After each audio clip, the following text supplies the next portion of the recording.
صحابہ کرام کے بعد ایمان افضلیت کے اعتبار سے اور ایمان بالغیب ہونے کے اعتبار سے صحابہ کے بعد اگر دیا گیا ہے تو اس امت کو دیا گیا ہے۔ ہم نے ہر چیز کو نعمت سمجھا، ہر چیز کو دولت سمجھا اور اس کو حاصل کرنے کی ہر ممکن کوشش کی، لیکن اس زمانے میں مسلمان ایمان کو سب سے بڑی نعمت اور ایمان کو سب سے بڑی دولت نہیں سمجھتا، بلکہ خیال یہ پیدا ہو گیا ہے کہ ہم تو ایمان والے ہیں، ایمان کی ہمیں کیا ضرورت ہے۔ اس زمانے کی سب سے بڑی غلط فہمی یہ ہے اور اس زمانے کا سب سے بڑا دھوکہ یہ لگا ہے ایمان والوں کو کہ وہ سمجھتے ہیں یہ کلمہ لا الہ الا اللہ، اس کی محنت کے میدان وہ اغیار ہیں جو ابھی اسلام میں نہیں آئے ہیں۔ حالانکہ اللہ رب العزت قرآن میں مومن کو اس کلمے کا زیادہ اہل اور زیادہ حقدار فرما رہے ہیں کہ مومن ایمان کا اہل اور ایمان کا زیادہ حقدار ہے۔ الزمہم کلمۃ التقوی وکانوا احق بها واہلها۔ میں نے ایک بات عرض کی ہے کہ مسلمان نہیں سمجھتا اس زمانے کا کہ ہمیں ملائکہ، انبیاء اور صحابہ، میری بات توجہ چاہے گی بہت، اس زمانے کا مسلمان نہیں سمجھتا کہ ہمیں ملائکہ، انبیاء اور صحابہ، ان تینوں قسموں سے بڑھ کر ایمان ہمیں دیا گیا تھا، ان تینوں قسموں سے بڑھ کر ایمان ہمیں دیا گیا تھا، اس لیے کہ صحیح حدیث ہے۔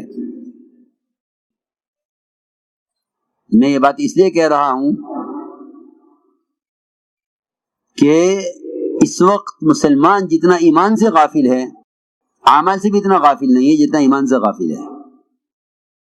حالانکہ حقیقت یہ ہے کہ ایمان کے بغیر نہ اعمال پر استقامت ہو سکتی ہے، نہ ایمان کے بغیر اس کو باطل پر غلبہ مل سکتا ہے، نہ ایمان کے بغیر اللہ کے وعدے اس کے لیے پورے ہو سکتے ہیں، اور نہ ایمان کے بغیر اس کے کسی عمل میں اخلاص ہو سکتا ہے، اور نہ ایمان کے بغیر اسے اپنے دین پر استقامت ہو سکتی ہے۔ یہ جو بنیادی چیزیں ہیں، کیونکہ سارے وعدے یقین پر ہیں، سارا اخلاص یقین میں ہے، سارا غلبہ یقین پر ہے، لیکن اس سب کے باوجود اس زمانے کا مسلمان جتنا ایمان سے غافل ہے اتنا اعمال سے بھی غافل نہیں ہے۔ حالانکہ میں درمیان میں عرض کر دوں کہ علماء نے لکھا ہے کہ احکام کا علم عمل کے لیے مقصود ہے، بذات خود مقصود نہیں ہے۔ علم برائے عمل ہے، علم برائے علم نہیں ہے، علم برائے عمل ہے۔ جب علم برائے عمل ہے تو علم سے فراغت ہو جائے گی، لیکن ایمان برائے ایمان نہیں ہے۔ اللہ کی توحید کا بیان کرنا، اللہ کی توحید کو بیان کرنا بذات خود مقصود ہے۔ یہ علماء کے سمجھنے کی بات ہے کہ علم برائے عمل مقصود ہے، اس سے فراغت ہو جائے گی۔ نماز کا علم اندر آ گیا ہے، اس کے مطابق نماز پڑھو، روزے کا علم اندر آ گیا ہے، اس کے مطابق روزہ رکھو، زکوٰۃ کا علم معلوم ہو گیا ہے، اس کے مطابق زکوٰۃ دو، حج کا علم اندر داخل ہو گیا ہے، اس کے مطابق حج کرو۔ آپ ہر نماز میں کتاب کھول کر نہیں دیکھتے کہ نماز کا طریقہ کیا ہے، آپ حج کرتے ہیں، حج کا طریقہ آپ کو معلوم ہے، آپ زکوٰۃ دیتے ہیں، آپ کو مال کی مقدار معلوم ہے اپنے، اور اس پہ زکوٰۃ کی مقدار آپ کو معلوم ہے، لیکن ایمان سے مومن کو فراغت نہیں ہے۔ تو میں نے عرض کیا کہ وہ ایمان جو اس امت کو ملائکہ، انبیاء اور صحابہ سے بڑھ کر دیا گیا تھا، اس زمانے کے مسلمان نے سب سے زیادہ ایمان کو ضائع کیا ہے۔ صحیح حدیث ہے، یہ فرمایا حضور اکرم صلی اللہ علیہ وسلم نے اپنے صحابہ سے فرمایا کہ بتاؤ سب سے افضل ایمان کس کا ہے؟ پوچھا صحابہ سے افضل ایمان کس کا ہے؟ صحابہ نے عرض کیا کہ سب سے افضل ایمان تو ملائکہ کا ہو سکتا ہے۔ فرمایا کہ ملائکہ کا ایمان افضل ہونا کیا کمال ہے، ہونا ہی چاہیے، عرش کو وہ تھامے ہوئے ہیں، ہمیں تو عرش کے وجود پر ایمان لانا ہے کہ ہاں ہے، جنت دوزخ کے وجود پر ایمان لانا ہے کہ ہاں ہے، ہم بغیر دیکھے اس کو کہ ہے، لیکن ملائکہ جو جہنم کی باغیں تھامے ہوئے ہیں، وہ ملائکہ جو جہنم کے عذاب کو بڑھانے اور جہنم کے عذاب کے سارے نظام پر مسلط ہیں، وہ ملائکہ جو ہر وقت رکوع میں یا سجدے میں یا قومے میں یا قاعدے میں یا جلسے میں ہیں، جو سارے غیبی نظام میں فرشتے پھیلے ہوئے ہیں، ان سے بڑھ کر ایمان کس کا ہوگا؟ صحابہ نے عرض کیا کہ یا رسول اللہ، افضل ایمان تو انہی کا ہو سکتا ہے جو ایک اللہ کے مقرب مخلوق ملائکہ ہیں۔ فرمایا ان کا ایمان ایسے کیوں نہ ہو، اور ان کا ایسا ایمان ہونے کیا کمال ہے؟ ان کا ایمان ایسا ہونی چاہیے کیونکہ وہ سارا غیبی نظام دیکھ رہے ہیں۔ صحابہ نے سوچ کر عرض کیا کہ پھر تو ایسا ایمان انبیاء علیہ السلام کا ہو سکتا ہے۔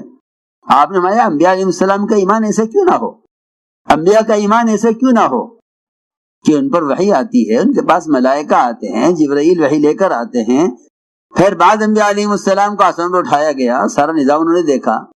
ادریس علیہ السلام نے آسمانوں کی سیر کی ہے، حضور اکرم صلی اللہ علیہ وسلم نے آسمانوں کی سیر کی ہے۔ آپ نے فرمایا کہ انبیاء کا ایمان ایسے کیوں نہ ہو، کیا کمال ہے اس میں؟ انہوں نے سارا غیبی نظام دیکھا ہے۔ صحابہ نے عرض کیا کہ پھر تو آپ کے بعد ہم رہ گئے، صحابہ کا ایمان ایسا ہونا چاہیے۔ فرمایا کیوں؟ صحابہ کا ایمان ایسا کیوں نہ ہو، وحی کو نازل ہوتے ہوئے دیکھ رہے ہیں، فرشتوں کا نزول دیکھ رہے ہیں غزوات میں، اور پھر میں تمہارے درمیان میں ہوں۔ آپ نے فرمایا میں تمہارے درمیان میں ہوں، تم مسلسل دیکھ رہے ہو آسمان سے وحی بھی آتے ہوئے، مسلسل دیکھ رہے ہو آسمان سے غیبی مددوں کے آتے ہوئے، تمہارا ایمان ایسے کیوں نہ ہو؟ جی ہاں، دیکھو سوچنے کی بات ہے۔ ملائکہ کا ایمان، انبیاء کا ایمان، صحابہ کا ایمان، ان سب کے ایمان کے بعد آپ نے فرمایا کہ سب سے افضل ایمان ان لوگوں کا ہے جو میرے بعد آئیں گے دنیا میں اور مجھے بغیر دیکھے صرف قرآن حدیث کو دیکھ کر میرے دین میں داخل ہوں گے، مجھ پر ایمان لائیں گے، جنہوں نے نہ مجھے دیکھا ہے نہ انہوں نے غیبی مددیں اور معجزات دیکھے ہیں، افضل ترین ایمان ان کا ہوگا۔ اللہ اکبر۔ پھر بھی مسلمان ایمان سے غافل ہے۔ لکھا ہے علماء نے کہ ایمان صحابہ کے بعد آنے والے، صحابہ کے بعد ایمان میں آنے والے مسلمانوں کا ایمان وہ افضل ترین ایمان ہے۔ صحیح حدیث ہے، یہ فرمایا حضور اکرم صلی اللہ علیہ وسلم نے اپنے صحابہ سے فرمایا کہ بتاؤ سب سے افضل ایمان کس کا ہے؟ پوچھا صحابہ سے افضل ایمان کس کا ہے؟ صحابہ نے عرض کیا کہ سب سے افضل ایمان تو ملائکہ کا ہو سکتا ہے۔ فرمایا کہ ملائکہ کا ایمان افضل ہونا کیا کمال ہے، ہونا ہی چاہیے۔ عرش کو وہ تھامے ہوئے ہیں، ہمیں تو عرش کے وجود پر ایمان لانا ہے کہ ہاں ہے، جنت دوزخ کے وجود پر ایمان لانا ہے کہ ہاں ہے، ہم بغیر دیکھے اس کو کہ ہے۔ لیکن ملائکہ جو جہنم کی باغیں تھامے ہوئے ہیں، وہ ملائکہ جو جہنم کے عذاب کو بڑھانے اور جہنم کے عذاب کے سارے نظام پر مسلط ہیں، وہ ملائکہ جو ہر وقت رکوع میں یا سجدے میں یا قومے میں یا قاعدے میں یا جلسے میں ہیں، جو سارے غیبی نظام میں فرشتے پھیلے ہوئے ہیں، ان سے بڑھ کر ایمان کس کا ہوگا؟ صحابہ نے عرض کیا کہ یا رسول اللہ، افضل ایمان تو انہی کا ہو سکتا ہے جو ایک اللہ کے مقرب مخلوق ملائکہ ہیں۔ فرمایا ان کا ایمان ایسا کیوں نہ ہو، اور ان کا ایسا ایمان ہونے کیا کمال ہے؟ ان کا ایمان ایسا ہونی چاہیے کیونکہ وہ سارا غیبی نظام دیکھ رہے ہیں۔ صحابہ نے سوچ کر عرض کیا کہ پھر تو ایسا ایمان انبیاء علیہ السلام کا ہو سکتا ہے۔ آپ نے فرمایا انبیاء علیہ السلام کا ایمان ایسا کیوں نہ ہو، انبیاء کا ایمان ایسا کیوں نہ ہو کہ ان پر وحی آتی ہے، ان کے پاس ملائکہ آتے ہیں، جبرائیل وحی لے کر آتے ہیں، پھر بعد انبیاء علیہ السلام کو آسمان پر اٹھایا گیا، سارا نظام انہوں نے دیکھا۔ ادریس علیہ السلام نے آسمانوں کی سیر کی ہے، حضور اکرم صلی اللہ علیہ وسلم نے آسمانوں کی سیر کی ہے۔ آپ نے فرمایا کہ انبیاء کا ایمان ایسے کیوں نہ ہو، کیا کمال ہے اس میں؟ انہوں نے سارا غیبی نظام دیکھا ہے۔ صحابہ نے عرض کیا کہ پھر تو آپ کے بعد ہم رہ گئے، صحابہ کا ایمان ایسا ہونا چاہیے۔ فرمایا کیوں؟ صحابہ کا ایمان ایسا کیوں نہ ہو، وحی کو نازل ہوتے ہوئے دیکھ رہے ہیں، فرشتوں کا نزول دیکھ رہے ہیں غزوات میں، اور پھر میں تمہارے درمیان میں ہوں۔ آپ نے فرمایا میں تمہارے درمیان میں ہوں۔ تم مسلسل دیکھ رہے ہو آسمان سے وحی بھی آتے ہوئے، مسلسل دیکھ رہے ہو آسمان سے غیبی مددوں کے آتے ہوئے، تمہارا ایمان ایسے کیوں نہ ہو؟ جی ہاں، دیکھو سوچنے کی بات ہے، ملائکہ کا ایمان، انبیاء کا ایمان